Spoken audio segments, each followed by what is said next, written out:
Mayor councillor না থাকায় সরকারি বিভিন্ন পর্যায়ের কর্মকর্তাদের দিয়ে চলছে সিটি কর্পোরেশনের কাজ। নানা কারণে ভোগান্তির শিকার হচ্ছেন জনসাধারণ। মশা যানজটে অতিষ্ঠ আর নাগরিক সেবা বঞ্চিত নগরবাসী যেন হাঁপিয়ে উঠেছেন। রাজধানী ঢাকাকে বলা হয় mega city, smart city, metropolis এবং ডিজিটাল রাজধানী। গ্রামাঞ্চলের মানুষ কর্মসংস্থানের জন্য ক্রমাগত রাজধানীমুখী।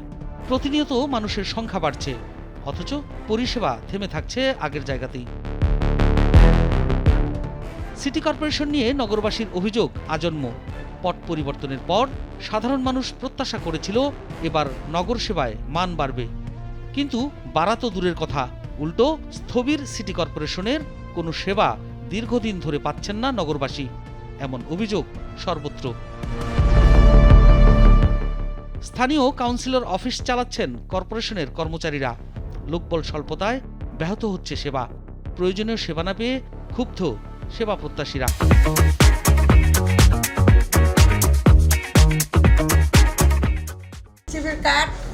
কাগজ জমা নিচ্ছে, আসছে কাঠ সবাই কাঠ ওই হলে সিটি অফিসে কাঠ দিতেছে না, কাঠ আসেন ওখানে আটকে দিতে অজুহাত দেখাচ্ছে যে প্রশাসনের কাজ করতেছে না, কি নানান অসুবিধা, পরিষদ তো নেই। আমরা যাদের ভোট দিয়ে আনছিলাম তারা তো নেই, তার ধর্মকার মানে টাইম টু টাইম পাওয়া যেতেছে না। যে নামের বানান সংশোধন করবো দিলাম, যেই ডেটে দিতে দেওয়া দিবে ওই ডেটে দিচ্ছেন। হাজারো সমস্যায় জর্জরিত ঢাকাবাসী। প্রতিনিয়তই নানা সমস্যার মুখোমুখি হয়ে চলতে হয় তাদের। সীমাহীন ভোগান্তি পোহাতে পোহাতে কষ্টে অনেকটা পাথর নগরবাসী। দুর্নীতি, অনিয়ম, দায়িত্বহীনতা, অব্যবস্থাপনাকে ভোক্তা সেবা গ্রহীতারা নিয়তি বলেই মেনে নিয়েছেন। ঢাকার সেবায় আছে 7টি মন্ত্রণালয় ও 54টি প্রতিষ্ঠান।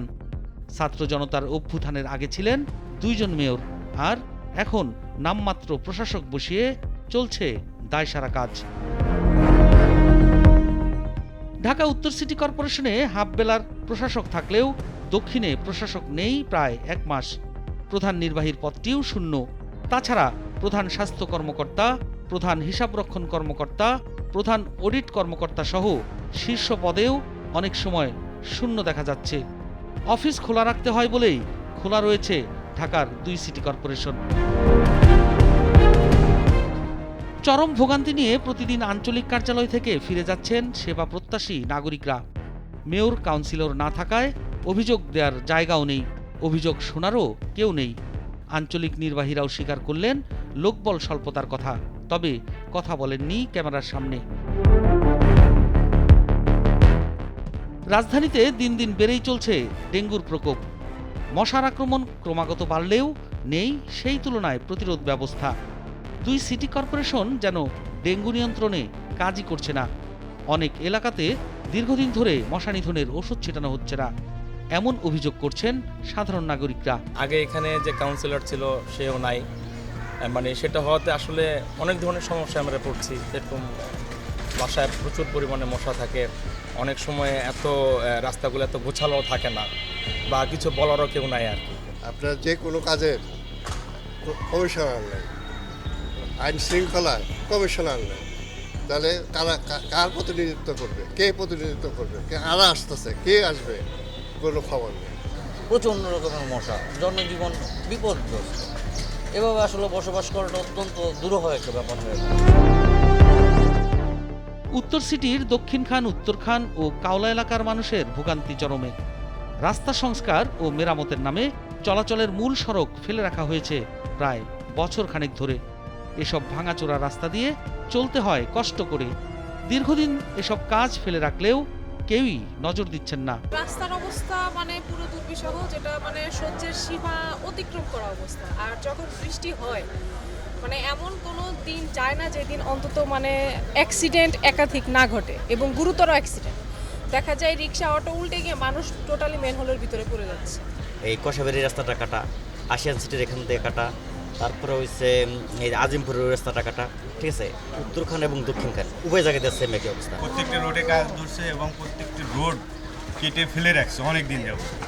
এগুলো আসলে খুব দ্রুত সংস্কার করলে আমাদের জন্য অনেক ভালো হবে, এবং এটা খুব ব্যস্ততম একটা এরিয়া। অপরিকল্পিত খোরাখুরিতে নগরবাসীর ভোগান্তি যেন ছাড়ছে না। এমন কিছু উন্নয়ন প্রকল্পের ধীরগতির কারণে জনভোগান্তি চরমে উঠেছে। উন্নয়নমূলক কাজের পাশাপাশি শুষ্ক মৌসুমে ঢাকা মহানগরীতে ধূলাদূষণ বেড়েছে কয়েক গুণ।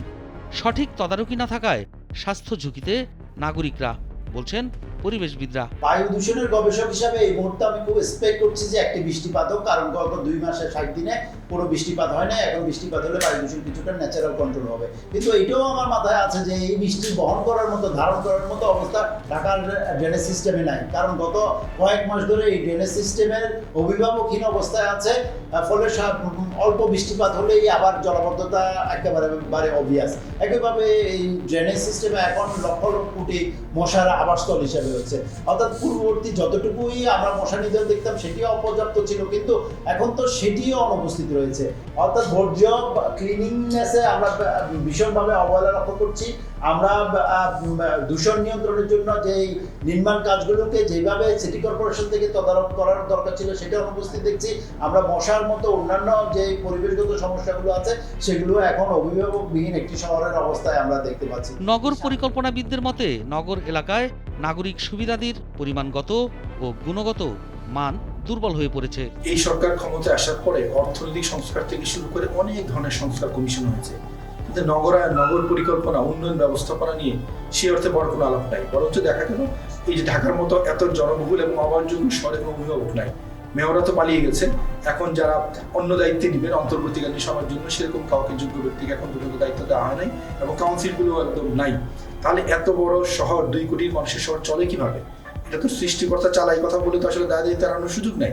তাহলে আমরা কেন এই শহরগুলোকে, শহরের বিভিন্ন এলাকায় যে সমস্যা সেগুলোকে অ্যাড্রেস করার জন্য আমরা এলাকা ভিত্তিক কমিটি করা আর 2 সিটি কর্পোরেশন 2 জন অন্তত যোগ্য ব্যক্তিকে আমরা মেয়রের বিকল্প হিসেবে নিয়ে আসতে পারলাম না, এটা একটা বড় ব্যর্থতা। অনুরূপভাবে দেশের অন্য পৌর এলাকাগুলোতে তাই হচ্ছে। ঢাকার মতো শহরে অভিভাবকহীনে এতদিন চলে যাওয়ার কারণে দেখা যাচ্ছে জায়গায় জায়গায় মশক নিয়ে অব্যবস্থাপনা, রাস্তার খানাখন্দ নিয়ে অব্যবস্থাপনা, বর্জ্য ব্যবস্থাপনা সেটা ঠিক মতো চলছে না। তাহলে এই শহরটা চলবে কিভাবে? অবিলম্বে শুধুমাত্র 2 সিটি কর্পোরেশনের 2 জন প্রশাসক না, বরঞ্চ এলাকা ভিত্তিক জনপ্রতিনিধি বিকল্প হিসেবে বিভিন্ন গণ্যমান্য এবং উপযুক্ত ব্যক্তিকে সমন্বয় কমিটি করা উচিত।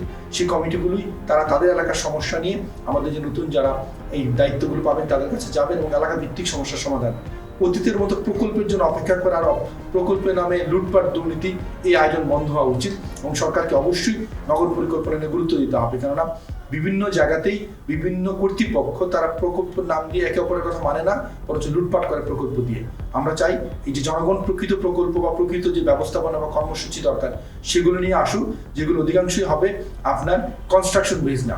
যত বেশি কনস্ট্রাকশন করবেন তত বেশি টাকা অপচয় হবে, বরঞ্চ যেটা উপযুক্ত পূর্ত কাজ সেটা আমাদের লাগবে। কিন্তু অধিকাংশ ক্ষেত্রেই সংকট হচ্ছে অব্যবস্থাপনা। সেখানে আপনার কোনো ধরনের নজরদারি না থাকা, সেটা যদি আমরা করতে পারি তাহলে এলাকা ভিত্তিক সমাধানের মাধ্যমে অন্তত ঢাকার বাসযোগ্যতা কিছু হলে বাড়াতে পারবো। এসব বিষয়ে কথা বলতে বারবার যোগাযোগ করেও পাওয়া যায়নি কর্তৃপক্ষের বক্তব্য। নগর এলাকার পরিকল্পনা ও উন্নয়নকে টেকসই ও নগরকে বাসযোগ্য করতে তরুণদের পরিকল্পনা ও উন্নয়ন ভাবনায় আরও ঘনিষ্ঠভাবে সম্পৃক্ত করা প্রয়োজন। এতে নগর পরিকল্পনা প্রণয়ন, উন্নয়ন প্রকল্প নির্ধারণ, সিটি কর্পোরেশন ও পৌর এলাকার উন্নয়ন বাজেট বরাদ্দ প্রক্রিয়ায় বৈষম্যহীন নগরায়ন ও নগর উন্নয়ন নিশ্চিত করা সম্ভব হবে, মনে করছেন সংশ্লিষ্টরা।